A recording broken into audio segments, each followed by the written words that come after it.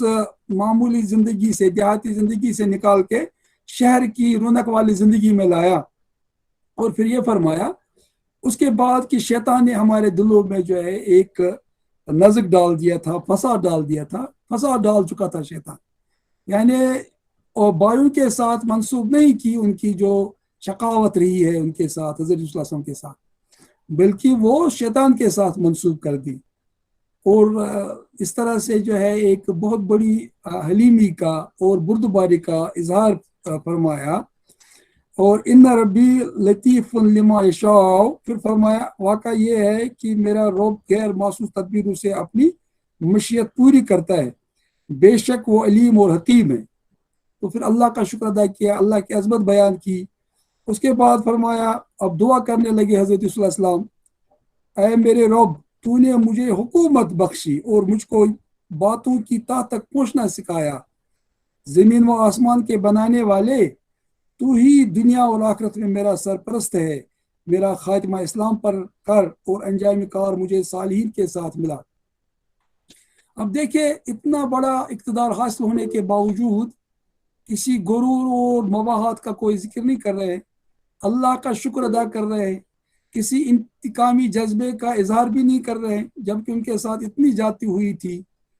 اور پھر اللہ کا ہی شکر ادا کر رہے ہیں، اللہ کی طرف جو ہے اپنے دست سوال کو بلند کر رہے ہیں اور اللہ سے فرما رہے ہیں اے میرے رب، رب قد آتیتنی من الملک وعلمتنی من تعویل الاحادیث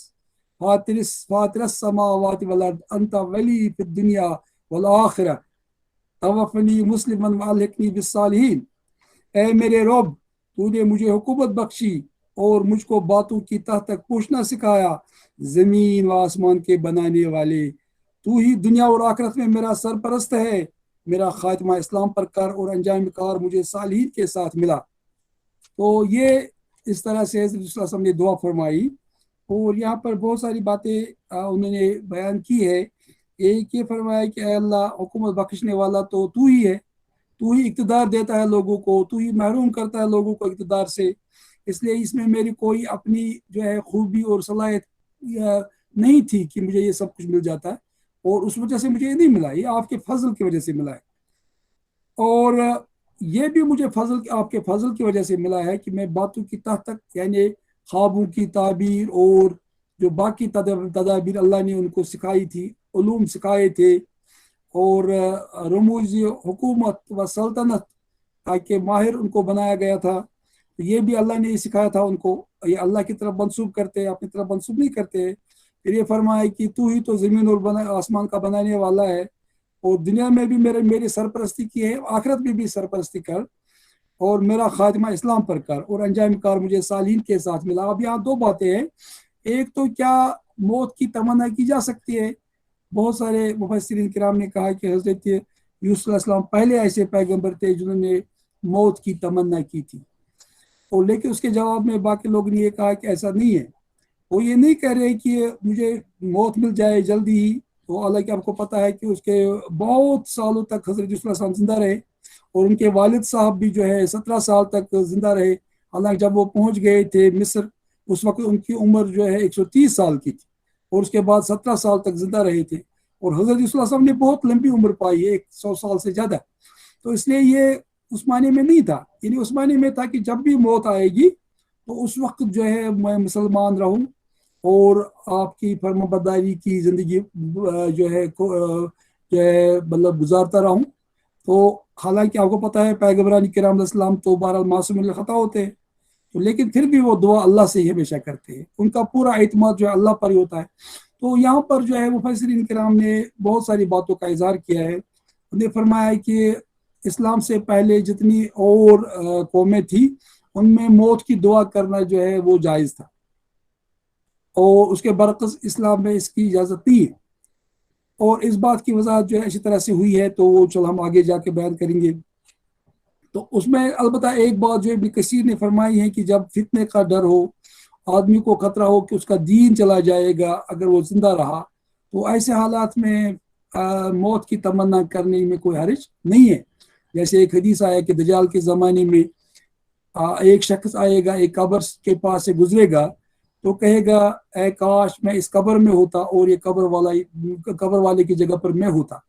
تو یعنی یہاں پر یہ کہ ایسے حالات میں موت کی تمنا کی اجازت ہے، لیکن عام حالات میں اجازت نہیں ہے، اور منع کیا گیا حدیث میں کہ کبھی موت کی تمنا نہیں کرنی چاہیے۔ اور اگر کرنا ہی ہو دعا تو یہ کہو کہ اے اللہ جب تک میری زندگی میرے لیے اچھی ہے، بہتر ہے، تو مجھے زندہ رکھ، اور جب موت میرے لیے بہتر ہوگی ہر لحاظ سے تو مجھے موت سے امکنار کر، کیونکہ جب تک مومن زندہ رہتا ہے تو وہ نیکیوں کے ذریعے سے اور اجر و ثواب کا مستحق ہو سکتا ہے، اور جب اس کی موت ہو جائے گی تو پھر تمام عمل کا جو ہے انقطاع ہو جاتا ہے، ختم ہو جاتا ہے۔ اور حدیث میں بھی اس کا ذکر ہے کہ جب بھی کوئی آدمی مرتا ہے تو انقطع عمل، اس کا عمل ختم ہو جاتا ہے، صرف 3 چیزیں باقی رہتی ہے، اس کے پاس اولاد صالحہ ہوں وہ اس کے لیے دعا کریں، یا اس نے کوئی اچھا سا علم پڑھا ہو جس کی وجہ سے لوگوں کو فائدہ پہنچ رہا ہو، یا اس نے کوئی صدقہ جاریہ کیا ہو جس سے لوگوں کو فیض پہنچتا ہے، وہ اس کا ثواب اس کو ملتا ہے۔ تو اس لیے، اور پھر دوسری بات یہ ہے کہ مجھے صالحین کے ساتھ ملا، ظاہر سی بات ہے وہ تو انبیاء میں سے تھے، تو صالحین کا یہاں پر مراد ہے کہ جو ان سے پہلے انبیاء گزرے، حضرت ابراہیم علیہ السلام، حضرت یعقوب علیہ السلام، اور اس کے علاوہ جو باقی پیغمبر تھے، اسحاق علیہ السلام اور حضرت اسماعیل علیہ السلام، تو ان کے ساتھ مجھے ملا اور ان کے طریقے پر مجھے قائم دائم رکھ، تو اس سنس میں ہے یہ۔ تو یہ ذرا ایک مسئلہ یہاں پر تھا، اس کی وضاحت کرنا ضروری تھا۔ پھر اس کے بعد فرمایا کہ ذالک من انباء، اس کے قرآن نے فرمایا کہ ذالک من انباء الغیب نوحیہ الیک وما کنت لدیہم اذ اجمعوا امرہم وہم یمکرون۔ اے محمد صلی اللہ علیہ وسلم، یہ قصہ غیب کی خبروں میں سے ہے جو ہم تم پر وحی کر رہے ہیں، ورنہ تم اس وقت موجود نہ تھے جب یوسف علیہ السلام کے بھائیوں نے آپس میں اتفاق کر کے سازش کی تھی، مگر تم خواہ کتنا ہی چاہو ان میں سے اکثر لوگ مان کر دینے والے نہیں ہیں۔ وما اکثر الناس ولو حرصت بمؤمنین۔ اس کے بعد فرمایا گیا وما تسألهم علیہ من اجر ان هو الا ذکر للعالمین۔ اے محمد صلی اللہ علیہ وسلم، یہ قصہ غیب کی خبروں میں سے ہے جو ہم تم پر وہی کر رہے ہیں، ورنہ تم اس وقت موجود نہ تھے جب یوسف علیہ السلام کے بھائیوں نے آپس میں اتفاق کر کے سازش کی تھی، مگر تم خواہ کتنا ہی چاہو ان میں سے اکثر لوگ مان کر دینے والے نہیں ہیں۔ یعنی پھر بھی یہ مکہ کے کافر جو ہے آپ کی بات نہیں سنیں گے۔ پہلے تو آپ کو آزمائش میں ڈالنا چاہا کہ یہودیوں کے کہنے پہ کہا کہ ان سے پوچھو کہ یہ قصہ کیا تھا حضرت یوسف کے بارے میں، تو وہ یہ سمجھ رہے تھے کہ یہاں پر نبی کریم صلی اللہ علیہ وسلم کو جواب شاید نہیں دے پائیں گے، تو اس طرح سے انہیں سوال، یہ اس لیے سوال نہیں کیا تھا انہوں نے کہ ہمیں بتائیے وہ واقعہ کیا ہے حضرت یوسف علیہ السلام کا، کہ وہ آپ کی زبان مبارک سے یہ قصہ سننے کے بعد مسلمان ہو جائے، بلکہ وہ یہ چاہ رہے تھے کہ جسٹ جو ہے وہ ایک بہانہ چاہتے تھے، وہ ہدایت کے لیے یہ قصہ سننا نہیں چاہتے تھے، وہ رسول اللہ صلی اللہ علیہ وسلم کی بات کو ٹالنے کے لیے قصہ سننا چاہتے تھے۔ لیکن جب یہ پوری کہانی ان کو بتائی گئی، یہ پورا اصل قصص ان کو بیان کیا گیا، اس کے باوجود بھی وہ لوگ جو ہے ماننے کے لیے تیار نہیں ہوئے، اور ان کو یہ بھی بتایا گیا کہ اس وقت تو آپ تھے نہیں وہاں جب یہ سازشیں کر رہے تھے حضرت یوسف کے بھائی ان کے خلاف۔ تو یہاں پر ایک لطیف اشارہ جو ہے کفار مکہ کی طرف بھی ہے کہ جب وہ نبی کریم صلی اللہ علیہ وسلم کو جو ہے قتل کرنا چاہتے تھے، یا آپ کو شہر بدر کرنا چاہتے تھے، یا آپ صلی اللہ علیہ وسلم کے خلاف جو ہے ایک پورا جو ہے انہیں سازش کا ماحول بنایا تھا، اور آپ کو پتا ہے کہ کس طرح سے ہجرت سے پہلے نبی کریم صلی اللہ علیہ وسلم کو شہید کرنے کی ان لوگوں نے ایک پوری سکیم سوچی تھی، اور اس میں ابو جہل بھی تھے اور باقی لوگ بھی تھے، اور نجدی عرب کی شکل میں شیطان بھی آیا تھا، اس کا تذکرہ پہلے ہی آ چکا ہے۔ تو اس کی طرف اشارہ کیا جا رہا تھا کہ یہ بھی ایسی سازشیں کر رہے تھے جیسے حضرت یوسف علیہ السلام کے بھائی سازشیں کر رہے تھے، لیکن جس طرح سے حضرت یوسف علیہ السلام جو ہے بادشاہی وقت بن کے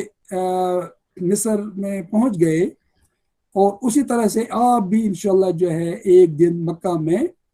حاکم بن کے تشریف لائیں گے۔ تو اللہ کی طرف سے یہ غیب کی باتیں ہیں۔ اور پھر اس کے بعد فرمایا گیا وما اکثر الناس ولو حرصت بمؤمنین، یعنی مگر تم خواہ کتنا ہی چاہو ان میں سے اکثر لوگ مان کر دینے والے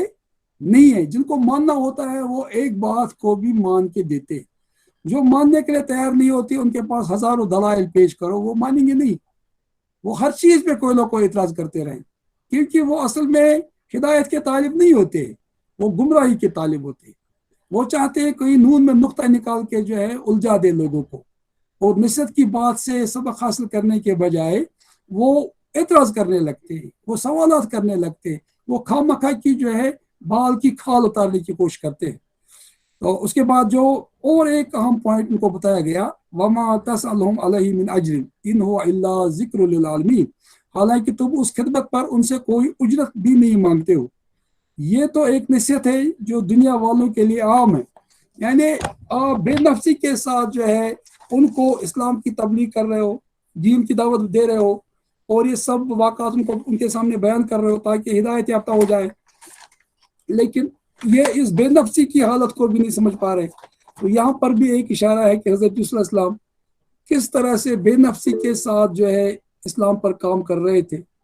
اور اسلام کی تبلیغ پیش کر رہے تھے، اور اپنے بھائیوں کے ساتھ ان کا رویہ کتنا اچھا رہا ہے، حالانکہ ان کے ساتھ ان کے بھائی نے کیا کیا ہے، اور یہ طریقہ کار نبی کریم صلی اللہ علیہ وسلم بھی اسی راستے پہ تھے، اور اسے بہتر طریقے سے ان کو جو ہے مکہ کے کفار کے ساتھ نبی کریم صلی اللہ علیہ وسلم کا جو ہے رویہ رہا تھا، لیکن اس کے باوجود بھی وہ بے نفسی کے باوجود رسول اللہ صلی اللہ علیہ وسلم کی اور حضرت انبیاء کرام کی اکثر جو دشمن جو ہوتے ہیں، ان کے معاندین جو ہوتے ہیں، ان کے جو مخالفین ہوتے ہیں، وہ ان کی باتوں کو قبول نہیں کرتے، کیونکہ وہ اپنے نفس کی پیروی کرنے میں لگے ہوئے ہوتے، اس لیے وہ پیغمبروں کی اطاعت نہیں کرتے۔ تو یہاں پر آپ بہت ساری باتیں، اور ایک بہت اہم بات جو ہے مفتی محمد شفیع صاحب نے فرمائی ہے کہ جب دین کے کام کے لیے آدمی اجرت چاہتا ہے تو پھر اس میں وہ اثر نہیں رہتا ہے۔ آج کل بہت سارے لوگوں نے دین کو اپنے کاروبار کا ذریعہ بنایا، اور اس کے لیے کسی حد تک بھی وہ کمپرومائز کر سکتے ہیں، شرک کے ساتھ بھی، بدعت کے ساتھ بھی۔ تو یہاں پر اکثر کہا جاتا ہے، اور ہر جگہ قرآن میں اس کا ذکر آیا ہے کہ پیغمبران کرام کبھی کوئی اجرت کا مطالبہ نہیں کرتے تھے لوگوں سے جب وہ دین کی بات بتاتے تھے۔ دین کی بات جو ہے دین کے لیے بتانی چاہیے، دنیا کے لیے نہیں بتانی چاہیے، اور اس میں اجر آخرت کا زیر نظر ہونا چاہیے، دنیا کی کوئی لالچ نہیں ہونی چاہیے اس میں، اور یہ بہت ہی اہم چیز ہے۔ اسی وجہ سے ہمارے جو بڑے بڑے علماء کرام تھے اور ہمارے یہاں فقہاء کرام تھے، وہ اپنا بزنس کرتے تھے اور انہوں نے دین کو اپنے کاروبار کا ذریعہ نہیں بنایا تھا۔ آپ ابو حنیفہ رحمۃ اللہ کو دیکھیے، تو وہ بزنس کرتے تھے، ابن سیرین کو دیکھیے، شیخ عبد القادر جیلانی رحمۃ اللہ علیہ اجمعین کو دیکھیے، یہ سب بزرگان دین جو ہے بزنس کرتے تھے، اور دین کے لیے یہ جو ہے اپنے آپ کو وقف کیے ہوئے تھے، اور اس میں ان کی کوئی لالچ نہیں ہوتی تھی دین کو بیان کرنے سے دنیائی لحاظ سے۔ تو اب یہاں پر کچھ باتوں کی میں وضاحت اور کرنا چاہوں گا۔ اب یہاں پر رسول صلی اللہ علیہ وسلم نے فرمایا اذ انتم جاہلون، یعنی جب تم جاہلیت کی حالت میں تھے تو تم نے میرے ساتھ وہ معاملہ کیا جو بھی تم نے کیا، یعنی جہل کہتے ہیں کہ جب آدمی کے پاس کچھ نہ ہو، جیسے ایک بچہ ہوتا ہے اس کے پاس علم نہیں ہوتا ہے، اور اس کے بعد وہ کہتے ہیں کہ جب انہوں نے یہ بات ان سے کہی اپنے بھائیوں سے، تو اس وقت جو ہے حضرت یوسف علیہ السلام کی آنکھیں جو ہیں بالکل اشکبار ہو گئی۔ دیکھیں کیا ایک بے نفسی کا عالم ہوتا ہے، ہمدردی اور محبت کا عالم ہوتا ہے، اتنا کچھ ان کے ساتھ کیا گیا اور انہوں نے اپنے بھائیوں کو بری کر دیا، اور جب یہ کہہ رہے تھے تو ان کی آنکھیں جو ہے بھر آئی۔ اور پھر جو یہاں پر یہ بات آئی ہے کہ ان کو اپنے رشتہ داروں نے، حضرت یعقوب السلام کو کہا اپنے رشتہ داروں نے، یعنی اپنے پوتوں نے، انک فی ضلال القدیم، یعنی تم جو ہے اسی پرانی گمراہی میں ہو۔ اب یہاں پر گمراہی کا مطلب خدا نہ خواستہ یہ نہیں ہے کہ وہ نوز باللہ گمراہ تھے، بلکہ یہاں پر محبت سے مراد ہیں، یا اس محنت سے جو تم نے تکلیف اٹھائی ہے حضرت صلی اللہ علیہ وسلم کی محبت میں۔ اور پھر یہاں پر جو بات آئی وجاء بکم من البدوی، یعنی تم لوگوں کو لے کے آئے ہم یہاں، اللہ تم کو لے کے آئے یہاں پر گاؤں سے۔ تو یہاں پر یہ ذکر کیا گیا کہ یہ لوگ جو ہے اصل میں بادیہ نشین تھے، یہ گاؤں میں رہنے والے تھے اور مویشیوں کا کاروبار کرتے تھے، اور اسی کے ساتھ ان کا تعلق تھا، اور ایک بہت ہی معمولی زندگی بسر کرتے تھے، اور ان کے پاس جو ہے مویشی تھے، اس قسم کی چیزیں تھیں ان کے پاس۔ اور اس کے بعد جو ہے یہ لوگ جب پہنچ گئے تو حضرت یوسف علیہ السلام نے ان کو یہ بھی بتایا تھا کہ بیچ میں شیطان نے ہمارے درمیان جو ہے نزغ ڈال دیا ہے، تو نزغ مانے فساد ڈال دیا تھا۔ تو اب یہ تحقیق جو ہے محمود بن حسن بن حسین نشا پور نے کی ہے، اور ایک بہت بڑی زبردست تحقیقی انداز سے نے بات کی ہے۔ اور یعقوب علیہ السلام نے جو فرمایا کہ سوفا ادعو اللہ لکم بالمغفرہ فی وقت مناسب، تو یعنی جو حضرت یعقوب علیہ السلام نے فرمایا تھا کہ میں مناسب وقت میں آپ کے لیے دعا کروں گا، تو وہ وقت سحر ہے، وہ وقت سحر، کیونکہ اس وقت جو ہے دعا قبول ہوتی ہے۔ تو یہ بہت ہی اہم بات ہے کہ صبح کے وقت کی دعا جو بہت اہم ہے۔ علامہ اقبال نے فرمایا تھا کہ عطار ہو، رومی ہو، رازی ہو، غزالی ہو، کچھ ہاتھ نہیں آتا بے آہ سحر گائی۔ اگر کسی کو کچھ حاصل ہوا ہے تو وہ اس کو صبح کے وقت ہی اللہ کے سامنے آوزاری کر کے اور عجز و انکساری کا اظہار کر کے حاصل ہوا ہے۔ تو یہاں پر اسی طرف اشارہ کیا جا رہا ہے۔ اور پھر یہ جو کہا گیا وہ لوگ سجدے میں گر گئے حضرت یعقوب علیہ السلام کے سامنے، سب کے سب۔ اب اس پہ بھی علماء کرام میں بڑی بحثیں ہوئی ہے کہ کون سا سجدہ تھا۔ مولانا مودودی صاحب نے فرمایا کہ سجدہ جس طرح ہماری شریعت میں ہے تو وہ سجدہ وہ نہیں تھا، اور وہ کسی شریعت میں بھی ایسا سجدہ ہو ہی نہیں سکتا تھا۔ اب انہوں نے اس کے لیے بڑے دلائل دے دیے، کافی ڈیٹیل میں انہوں نے بحث کی اس پہ، اور اسی کی تائید کسی حد تک جو ہے ماجد دریابادی نے بھی کی ہے۔ اور پھر جو ہے امین ناصر اصلاحی صاحب نے کہا، دونوں چیزوں کو بیان کیا ہے کہ سجدے کے معنی کیا ہوتے ہیں۔ اور پھر نے کہا کہ چاہے سجدے کو اس معنی میں لے لے کہ جس طرح سے آج ہم سجدہ کرتے زمین بوس ہونا، یا سجدہ جو ہے اپنے آپ کو تھوڑا سا بالکل جھکا دینا جیسے عام طور پر ہوتا ہے بادشاہوں کے درباروں میں۔ تو اس پہ اور لوگوں نے بھی بحث کی ہے، لیکن اس کی توجہ یہ لوگوں نے کی ہے کہ اصل میں اسلام سے پہلے کی جتنی شریعتیں تھیں ان سب میں جو ہے سجدہ کرنا جائز تھا اپنے بڑوں کے سامنے یا اور ایسے بزرگوں کے سامنے، لیکن اسلام نے تمام قسموں کے اس طرح کے سجدوں کو حرام کر دیا۔ حالانکہ مولا بدھ صاحب نے اس سجدے تحیت کو اور اس قسم کے سجدے تعظیمی کو حرام قرار دیا ہر لحاظ سے، لیکن علماء کرام نے فرمایا کہ اس قسم کا سجدہ جو ان کے ہاں مروج تھا پہلے سے، اور اسی بات کی طرف بہت سارے علماء نے فرمایا۔ تو یہاں پر جو ہے یعنی سجدہ کا مطلب ہوتا ہے کہ جھکنا اور تقریب کرنا، تو یہ سجود عبادت نہیں ہے، اور نہ یہ اس کا مطلب ہمیشہ یہ نہیں ہوتا ہے کہ آدمی جو ہے اپنا چہرہ جو ہے زمین پہ ہی رکھے، لیکن کیونکہ اس زمانے میں ان کا یہی طریقہ تھا، یہ جو اپنے بزرگوں کی عزت کرنے کا ان کی شریعت میں اس قسم کا طریقہ تھا۔ تو ایک بات یہاں پر یہ کہا کہ لیکن علماء کہتے ہیں کہ نہیں، باقاعدہ جیسا سجدہ ہوتا ہے ویسا سجدہ انہوں نے کیا ہے، کیونکہ اس زمانے میں یہ جائز تھا لیکن بعد میں یہ حرام ہو گیا۔ تو اس قسم کی باتیں بہت ساری علماء کرام نے بیان کی ہے۔ اور تفندون کا مطلب ہوتا ہے کہ یعنی مجھے خطرہ یہ ہے کہ تم میرے اوپر الزام نہ لگاؤ یا تم مجھے جھوٹا نہ قرار دے دو، تو اس قسم کی باتیں۔ تو یہاں پر جو رفع ابوائی عرش کا مطلب کیا ہے، یعنی جو بادشاہ کا جو تخت ہوتا ہے اس پہ اپنے باپ کو بٹھایا حضرت یوسف علیہ السلام نے، یعنی حضرت یعقوب علیہ السلام کو۔ اور اس کے بعد جو انہوں نے سب سجدہ روز ہو گئے تو وہ اس خواب کی تعبیر انہوں نے بیان کی کہ جب ہم نے خواب دیکھا تھا کہ میرے سامنے جو ہے 12 ستارے جو ہے 12 ستارے جو ہے وہ سجدہ ریز ہو گئے ہیں، اور اس طرح سے جو ہے چاند اور سورج کو بھی سجدہ ریز دیکھا تھا، تو کہا یہ اصل میں اس کی تعبیر ہے۔ اور یہ بھی ایک پوائنٹ لوگوں نے بیان کیا ہے۔ تو بعض علماء نے بہت ساری باتیں اس معاملے میں کی ہے، اور اب جہاں تک تعلق ہے کہ یہ اپنے والدین کے سامنے جھک گئے، تو یہاں پر بعض لوگوں نے کہا کہ حضرت یعقوب علیہ السلام تو حیات تھے لیکن آپ کی والدہ کا انتقال پہلے ہو گیا تھا،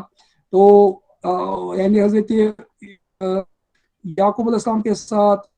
بھی دوسری اہلیہ جو تھی جو ان کی حضرت یوسف علیہ السلام کی سوتیلی ماں تھی، اور آپ کی حقیقی خالہ بھی آئی تھی۔ تو لیکن ابن کثیر نے فرمایا ہے کہ یہ ثابت نہیں ہو رہا ہے کہ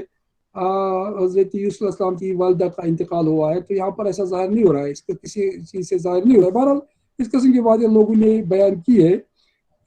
تو پھر حضرت یوسف علیہ السلام کی شہادت دی گئی ہے بہت ساری چیزوں سے کہ وہ اس گناہ سے پاک تھے، بری تھے، جس کا الزام زلیخا نے ان پہ لگایا تھا۔ تو یہ پوائنٹ بھی بہت ہی اہم ہے۔ تو چونکہ رسول اللہ نے فرمایا کہ یہاں تک سجدے کا تعلق ہے کہ ایک بار جب حضرت معاذ بن جبل کو بھیجا گیا تھا یمن، تو وہاں سے آنے کے بعد رسول اللہ کو سجدہ کرنا چاہا، تو رسول اللہ نے فرمایا کہ یہ کیا ہے؟ تو انہوں نے کہا کہ میں نے تو یمن میں دیکھا کہ وہ اپنے مذہبی رہنماؤں کے سامنے اس طرح سے سجدہ کر ریز ہوتے ہیں، تو آپ تو زیادہ مستحق ہے اس کے۔ تو رسول اللہ نے فرمایا ما ھذا یا معاذ، تو رسول اللہ نے فرمایا کہ اگر ایسا ہوتا ہے کہ میں کسی کو حکم دیتا کہ سجدہ کرو تو میں عورت سے کہتا کہ اپنے